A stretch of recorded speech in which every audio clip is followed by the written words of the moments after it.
agradecer todo mundo que trabalhou para a gente ter esse tempo. Tivemos uma apresentação das crianças sem as crianças, né? Aprendendo muita coisa que a gente nunca imaginou que a gente ia fazer, graças a essa pandemia, né? Esse ano diferente que a gente está tendo. Quero agradecer também o pessoal que tem trabalhado nos bastidores do culto, né? Eu prego só ocasionalmente e eu percebo agora a diferença, né? Até por conta da pandemia também, a gente mudou a forma de fazer, é bem mais fácil hoje. Eu não preciso vir aqui com um pendrive, sabe, imaginando se vai funcionar ou não, né? A apresentação, porque a gente está mais organizado nesse sentido também, por conta de tudo que aconteceu esse ano, né? Quero fazer uma oração antes da gente continuar nessa mensagem. A gente vai agora falar um pouco sobre o que a gente está comemorando, né? Mas eu queria orar primeiro, tá bom? Senhor, quero agradecer, Pai, por esse dia e agradecer em especial pelo Teu Filho, Deus, porque temos motivos para comemorar, né? E é sobre isso que a gente vai falar agora e peço que o Senhor nos conduza para que a gente consiga passar isso de forma clara, que o Senhor possa ser glorificado na medida em que a gente fala sobre o Teu Evangelho, sobre aquilo que o Senhor fez por nós. É isso que eu peço e agradeço, Deus, em nome de Jesus. Esses dias eu estava conversando com uma tia minha, pelo Zoom, né, que agora a gente faz, né, e ela estava falando que o neto dela estava preocupado, né, o filho da minha prima estava preocupado, porque ele não sabia se o Papai Noel viria esse ano, né. E aí a minha tia disse, eu também não sei, porque a gente não tem muitas notícias da pandemia lá no Polo Norte, não sabemos como é que está, e depois também o Papai Noel é um senhor idoso, né, então ele não pode estar no grupo de risco e tal. Eu acho que, na verdade, ela não sabia o que o meu genro estava pensando, né, no ano que a gente teve meio diferente, então ela preferiu não se comprometer, né. Então contou essa história para não se comprometer. E depois isso virou até tema de algumas campanhas publicitárias, né, falando sobre isso, que o Papai Noel não ia poder entregar o presente e tal. O pessoal falou sobre isso, mas as crianças podem ficar tranquilas, porque essa semana sai um comunicado oficial da Organização Mundial de Saúde dizendo que o Papai Noel é imune ao coronavírus, então ele vai poder distribuir os presentes. Está nos jornais, é um comunicado oficial, então as crianças podem ficar tranquilas, né? Claro que isso é uma brincadeira, até esse negócio da OMS é uma bobagem, né? E a gente pode sim comemorar o Natal por outros motivos, mas isso depende do que a gente entende que é o Natal, né?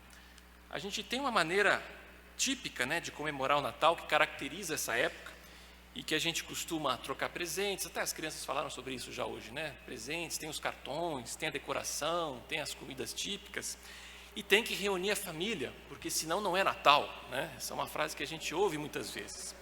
Mas aí como é que fica, né, esse ano? A gente cancela o Natal, como até foi falado em alguns lugares, né? Eu não quero entrar na polêmica do que pode e o que não pode fazer, mas as notícias e o bom senso recomendam que a gente tome alguns cuidados esse ano. A nossa igreja, por exemplo, não vai ter a ceia características, né, que é tradicional do fim de ano. Então, para nós já tá garantido que o fim de ano vai ser diferente, não vai ser como a gente está acostumado a fazer, a forma não é a que a gente está acostumado. E agora, muitas dessas coisas que a gente está acostumado a fazer são coisas muito boas, né? Inclusive reunir a família é algo muito bom. O problema é quando a gente entende que o Natal é isso, né? O Natal vira sinônimo disso, e aí a gente perde de vista o que a gente está comemorando, né? O Natal, ele tem um significado em si mesmo, que merece ser comemorado, independente da circunstância, independente da forma. Eu sei que a data é arbitrária, né? Jesus provavelmente não nasceu em dezembro, tem razões para se crer nisso, mas não importa, o fato é que se a gente tem no calendário uma data que foi escolhida para comemorar o nascimento de Jesus, então convém que a gente aproveite essa época para lembrar de Jesus e do que Ele fez, porque isso é muito importante para nós, né? Então, se você realmente, se você lembra e se você entende o significado do Natal, então você tem muito o que comemorar, né? Isso não depende... o Natal tem um significado que não depende das coisas que a gente costuma chamar de Natal. E se nós comemoramos o nascimento de Jesus, entendendo por que isso é importante, então nós teremos sempre o que comemorar, né? Agora, não somente isso, né, não somente a comemoração do Natal, mas a nossa própria vida. a gente tem também uma lista de coisas que a gente considera que são fundamentais, né? Que fazem parte, é o que nos deixa felizes, é o que faz com que a nossa vida vale a pena, né? Geralmente e são as coisas que geralmente a gente deseja uns para os outros no fim do ano, né? Geralmente envolve saúde, dinheiro, algumas pessoas acrescentam a própria família, alguns lazeres, às vezes uma viagem, alguns sonhos que a pessoa tem. Então essas são as coisas que a pessoa espera que aconteçam para que ela possa ser feliz, né? Para algumas pessoas, o ano ideal é aquele em que você trabalha duro por 11 meses para poder viajar por um mês, né? E aí, como é que faz também, né? Numa época como essa? Muitas pessoas tiveram que mudar os seus planos, tiveram que cancelar as viagens que estavam planejando fazer, né? Porque a gente vive numa cultura de busca por realização pessoal, né? Por aquilo que a gente deseja. E quando alguma dessas coisas falha, a gente fica sem chão, né? Parece que não valeu a pena. Tudo que a gente se esforçou, trabalhou para conquistar, não conseguimos o que a gente queria, então não valeu a pena o que a gente fez, né? Agora, o Natal também tem a ver com um novo tipo de vida, um tipo diferente de vida, né? Jesus, ele veio para esse mundo com vários objetivos e um deles era mostrar como que nós deveríamos viver. E Jesus não viveu de acordo com aquilo que a nossa cultura ensina e nem de acordo com o que a cultura da época dele ensinava, né? Ele questionou também aquilo que era considerado comum naquele tempo. Então, se nós aprendemos com Jesus como viver, então também as circunstâncias não vão ter um peso tão grande para nós, né? Se nós vivemos o tipo de vida que Jesus nos ensinou, nós teremos motivos para estarmos animados, para estarmos felizes em qualquer circunstância também, né? Então, novamente, se nós aproveitarmos o Natal também para aprendermos sobre isso e para lembrarmos talvez algumas coisas, a gente vai aproveitar melhor essa época. Mas como que isso é possível, né? Como que é possível, por exemplo, como que é possível estar alegre em qualquer situação, né? Primeiro, a gente precisa entender o que está errado na maneira como a gente vive, né? Onde está o problema? Porque tem basicamente duas maneiras da gente viver, né? Ou a gente vive de acordo com o que a nossa cultura ensina e diz que é o normal, que é o correto, ou a gente confia naquilo que Deus nos ensina, como que Ele nos ensina a viver. A gente precisa decidir em quem nós acreditamos, né? E se nós não consideramos Deus na nossa vida, então a gente vai viver da maneira que a nossa cultura ensina. Vamos colocar os nossos desejos, as nossas expectativas no centro de tudo, e aí a gente vai ter problemas, né? Que tipo de problemas? Tem vários, poderia dar vários exemplos, né? Mas eu quero citar um que me chamou a atenção nos últimos dias, porque eu li mais de uma matéria nos jornais falando sobre esse mesmo assunto, que são as separações, né, de casais que aconteceram durante a pandemia. Então, tinha várias estatísticas lá de divórcio, ou mesmo de casais que estavam unidos informalmente, que se separaram nesse período. E me chamou a atenção uma manchete, né, que um dos jornais colocou, que dizia: a Covid acabou com o nosso casamento. E aí, quando eu vi essa manchete, eu pensei: nossa, que vírus, esse vírus é ruim mesmo, né? Porque a pessoa não só morre de problema respiratório, mas também o vírus separa os casais, né? Então, é uma coisa séria.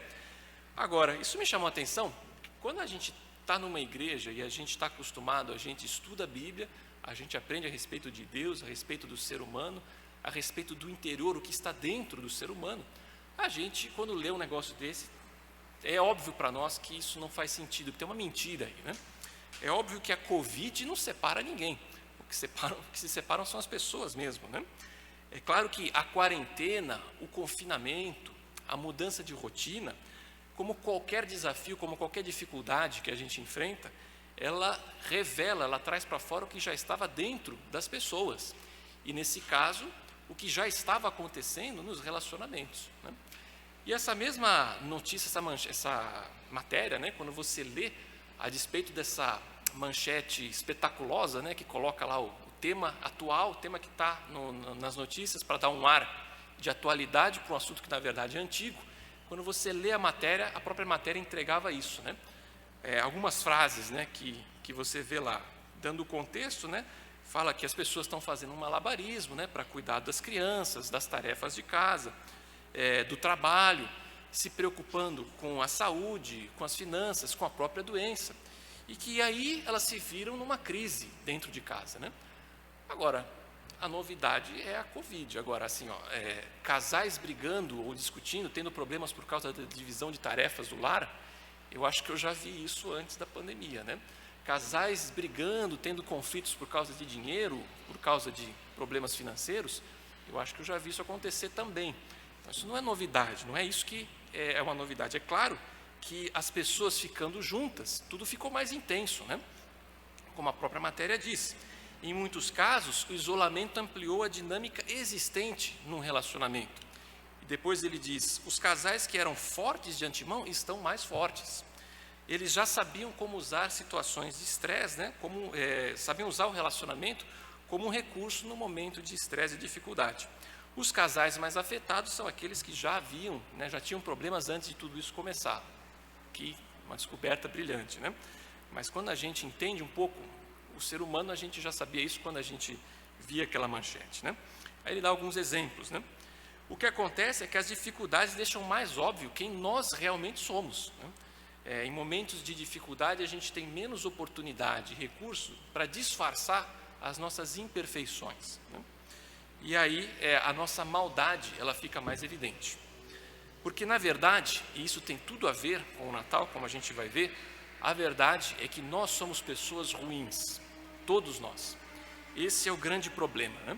Nessa época, as pessoas gostam de falar sobre o espírito natalino, né? Ainda que eu acho que essa expressão está fora de moda, mas quando você vê algumas propagandas, algumas falas, os cartões que são distribuídos nessa época, o que você percebe, né? Existe uma crença geral de que esse período de festas, esse período de fim de ano, ele cria um clima, né? Um clima festivo que desperta o melhor que há dentro de nós, né?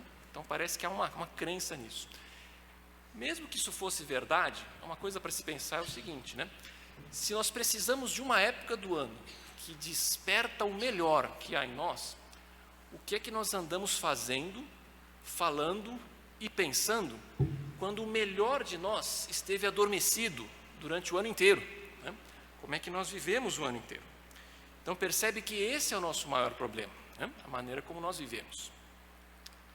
A Bíblia diz, né, o apóstolo Paulo escreveu, que todos nós pecamos e que não alcançamos o padrão da glória de Deus. E esse é o nosso grande problema. Agora, essa é uma passagem que eu tive muita dificuldade para entender quando eu li pela primeira vez e durante muitos anos, na verdade. Não tanto a primeira parte é mais fácil, né, que todos nós pecamos, nós sabemos, e até a maioria das pessoas concorda com isso, mesmo pessoas que não são religiosas concordam que não são perfeitas, que fazem coisas que não deviam fazer. Nós crescemos sabendo que existem coisas, o certo, né, existe o certo, existe o errado, e nós escolhemos muitas vezes fazer o errado.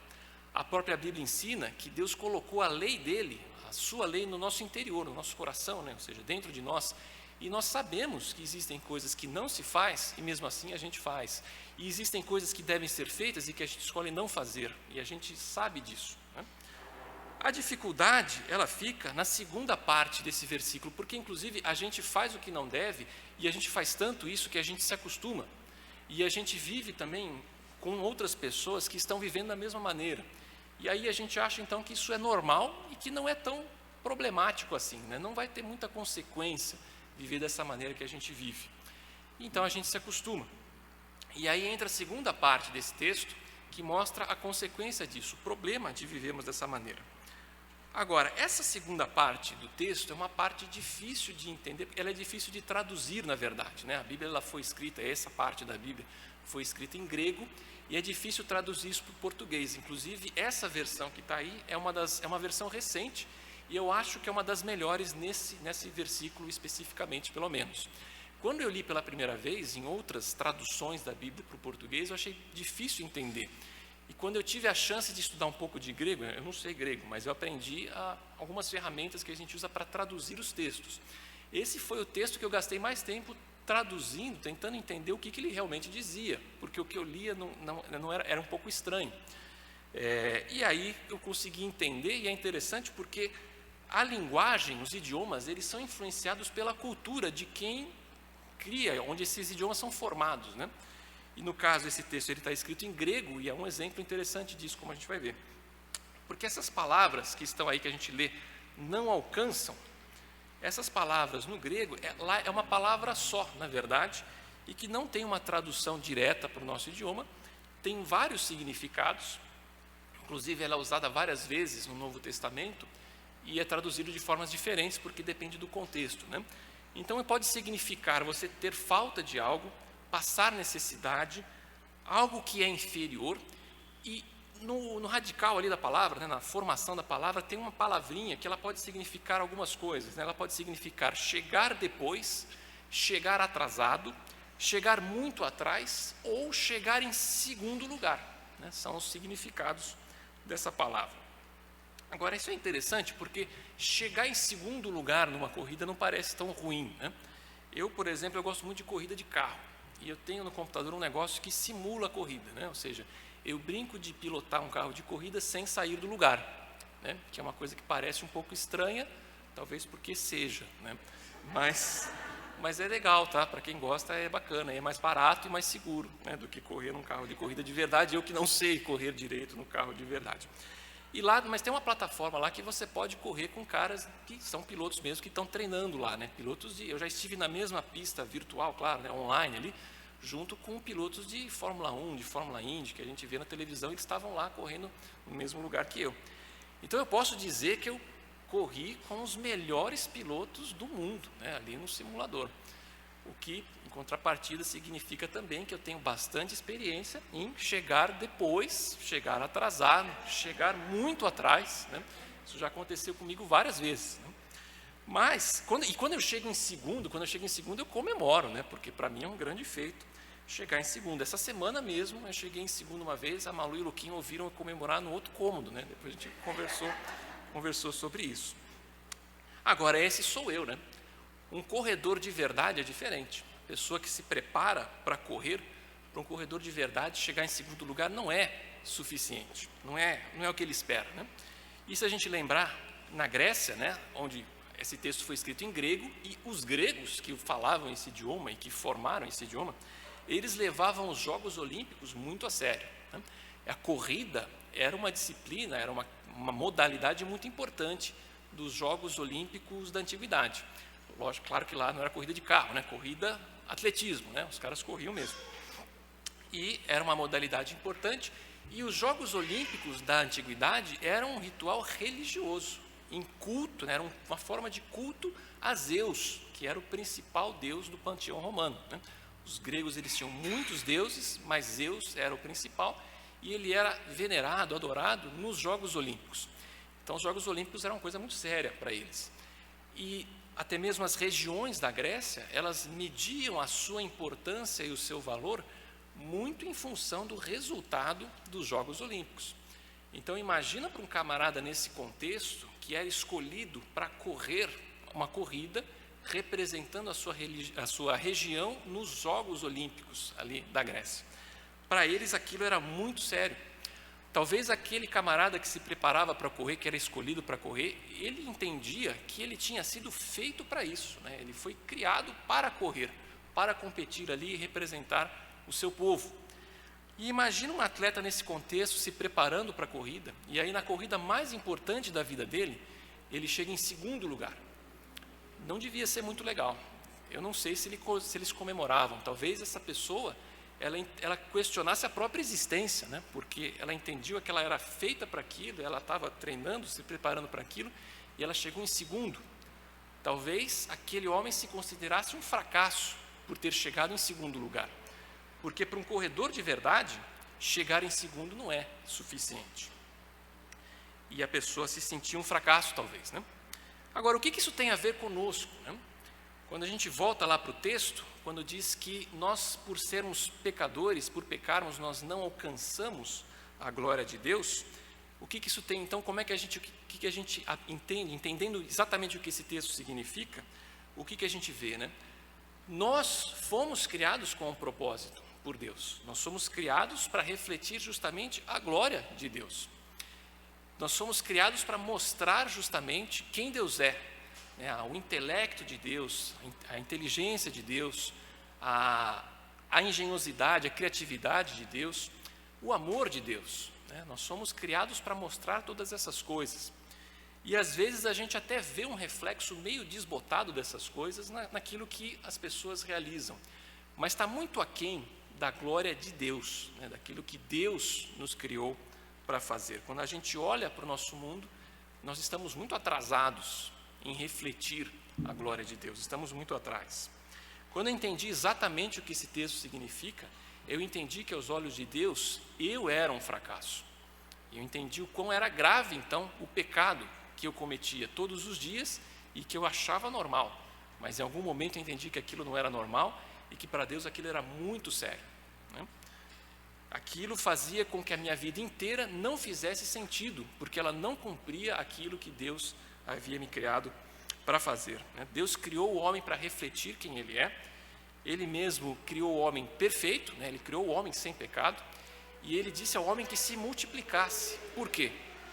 Porque o mundo em que nós vivemos, ele deveria estar cheio de bilhões de pessoas que refletissem perfeitamente a glória de Deus. Então Deus poderia ser plenamente conhecido pela maneira como todas as pessoas estariam vivendo. As pessoas deveriam estar fazendo coisas extraordinárias, de maneiras extraordinárias, umas pelas outras, para o bem de todos, né? E isso seria uma grande demonstração de quem Deus é e da sua glória. Imagina como é que seria esse mundo. Imagina como é que esse mundo funcionaria num ano como esse que a gente viveu, por exemplo. Quando a gente vai na Bíblia, a gente entende que se o homem não fosse pecador, nem haveria a pandemia, né? Porque Deus criou o homem perfeito e criou o homem sem a morte, né? Sem a doença, a morte, são coisas que entraram no mundo como consequência do pecado do ser humano. Mas como um exercício, a gente pode tentar imaginar como é que bilhões de pessoas que refletissem perfeitamente a glória de Deus lidariam com uma situação como a que a gente viveu esse ano. Certamente não teria problemas em divulgar logo as informações corretas sobre o que aconteceu, né? Ninguém sonegaria informações ou tentaria esconder. Nós seríamos totalmente sábios em entender o problema e determinar como agir com relação a isso. E quando fosse determinado o que deveria ser feito, todo mundo faria sem questionar, porque teria certeza que é o certo e faria porque é o certo, não iria fazer as coisas baseado nas suas preferências, naquilo que quer fazer, mas faria aquilo que tem que ser feito para resolver o problema. E também não ia ter politicagem, né, para resolver o problema. Ninguém ia tentar aparecer como salvador da pátria por causa de uma eleição que vai acontecer, como aquele, tentando cada um aparecer com a pessoa que lidou melhor com a situação, não preocupado realmente com quem está sofrendo com os problemas, mas preocupado com como é que vai aparecer nessa situação, como é que a pessoa vai se projetar nessa situação. Seria, eu acho, bem mais fácil, não seria? A gente lidar com o que aconteceu, talvez já tivéssemos resolvido o problema da pandemia. Quanto do nosso mundo reflete o caráter de Deus? Muito pouco. A gente está muito atrasado nesse sentido. Deus, se Ele olhar para o céu, para o melhor de nós, aquele que é o segundo em fazer a vontade dEle, o primeiro a gente vai ver quem é daqui a pouco, né? Mas aquele que é o segundo, se Deus olhasse para ele, ele ia dizer, que vergonha, né? Esse poderia ser tão melhor. Na verdade, Ele olha para nós, né? E ele é assim que Ele nos vê, né? Em certo sentido, como uma vergonha, porque nós poderíamos ser muito melhores se nós fizéssemos aquilo que Deus nos ensinou. A humanidade é um fracasso e nós fazemos parte desse fracasso. Essa que é a verdade. Ainda bem que nós temos o Natal, né? Ainda bem que nós temos algo para comemorar, porque quando a gente entende a situação do homem diante de Deus, o Natal faz parte da única solução possível para a nossa situação. Porque no Natal a gente comemora o nascimento de Jesus, né? E Jesus é o único que pode resolver o problema que a gente tem com Deus. Agora, quem é Jesus, né? Quem nós acreditamos que é Jesus, cada um de nós? Quem você pensa que é Jesus, né? Muitas vezes, Jesus é visto como um personagem histórico importante, né? Alguns nem acham que ele existiu, mas outros creem que ele existiu, que ele foi importante. Alguns creem que ele foi alguém que desafiou as autoridades da época, né? E por isso ele foi morto de forma violenta. E esse fato, mais o fato de que ele tinha seguidores, pessoas que criam nele, escreveram coisas sobre ele, fez com que ele se tornasse muito conhecido. E alguma coisa do que ele ensinou, do que ele fez, chegou até nós. E por isso ele tem alguma importância na nossa sociedade hoje, como outros personagens históricos também. Agora, se nós cremos que Jesus realmente é alguém assim, Então a gente pode parar a mensagem aqui. O Natal não tem nada de tão especial assim e nós continuamos sendo um fracasso, né? Nós não temos esperança com relação à maneira como a gente vive. Ainda bem que isso não é verdade, né? Ainda bem que Jesus, ele foi sim alguém muito especial. As pessoas que viveram com ele, que realmente entenderam os seus ensinamentos, deram testemunho disso, e milhões de pessoas que conheceram a Jesus depois disso, nos séculos depois, e que viveram um relacionamento com Deus baseado naquilo que Jesus fez, também deram testemunho disso, e é por isso que nós comemoramos o Natal, né? Por isso que isso ainda é lembrado, porque existe sim uma importância naquilo que Jesus foi, no que Ele é e no que Ele fez por nós. Então nós precisamos aproveitar essa oportunidade que a gente tem nessa data para conhecer mais ou lembrar algumas coisas a respeito de Jesus. Eu quero falar um pouco sobre o Evangelho de João, primeiro capítulo, onde o apóstolo João apresenta a Jesus, e ele diz lá que no princípio era aquele que é a palavra, ele estava com Deus no princípio, e todas as coisas foram feitas por intermédio dele. Então ele está mostrando justamente que Jesus, ele está falando de Jesus aqui, e ele está falando que Jesus, ele é Deus, ele é o Criador, né, que se fez homem, né, ele se fez carne num determinado momento da história, mas ele já existia. Ele é diferente de qualquer um de nós, né? Agora, por que ele fez isso? Por que ele se tornou um de nós? Então o texto continua, e diz que nele estava a vida, e esta era a luz dos homens, e a luz brilha nas trevas, e as trevas não a derrotaram. Então ele mostra que de alguma forma a vida de Jesus iluminou a todos os homens, né? Agora, de que forma isso aconteceu? E o texto continua, e agora João, o apóstolo, fala sobre outro João, que é João Batista, e fala que João Batista, ele veio para anunciar, né, para preparar as pessoas para crer e conhecer a Jesus.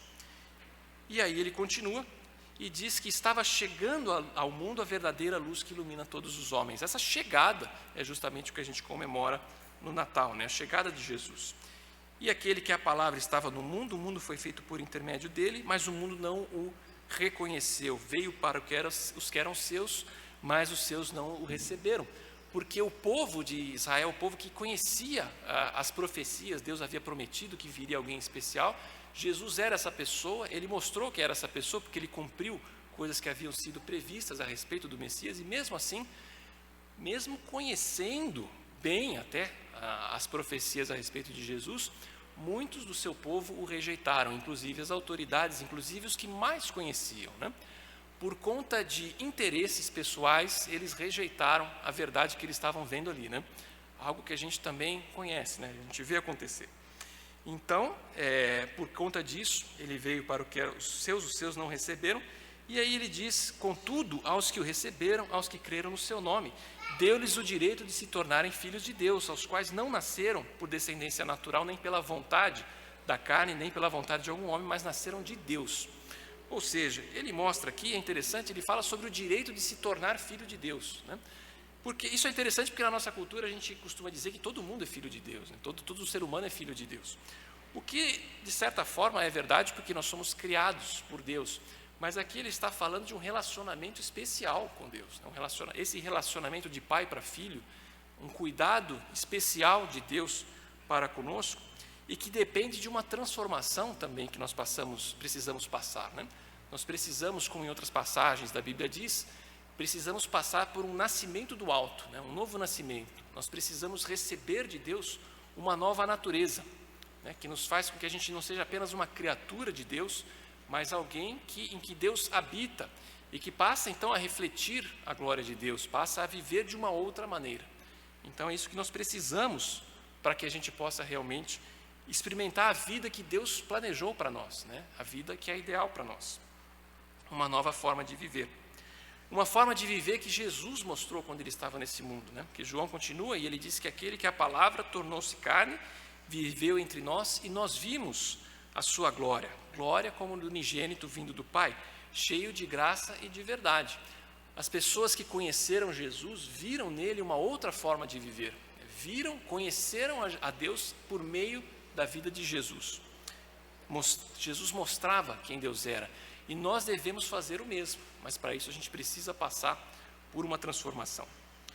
E mais adiante nesse texto, uma coisa que a gente precisa pensar, né? Bom, e por que a vida de Jesus também foi tão importante, como é que ela se relaciona conosco, né? Então nós vemos mais adiante nesse texto, João Batista, aquele de que o apóstolo falou antes, né?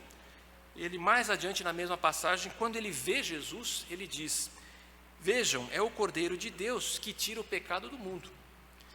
E foi para isso que Jesus veio, né? O principal objetivo, propósito pelo qual ele veio. Ele veio para que ele pudesse não só viver uma vida perfeita, diferente de qualquer um de nós, sem pecado, sendo Deus. Jesus viveu essa vida, mas ele veio também para morrer por nós, para pagar o preço pelo nosso pecado, né?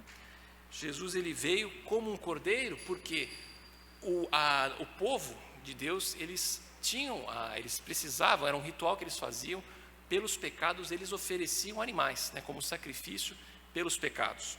Isso era algo que o próprio Deus havia instituído que eles fizessem por causa do pecado do povo.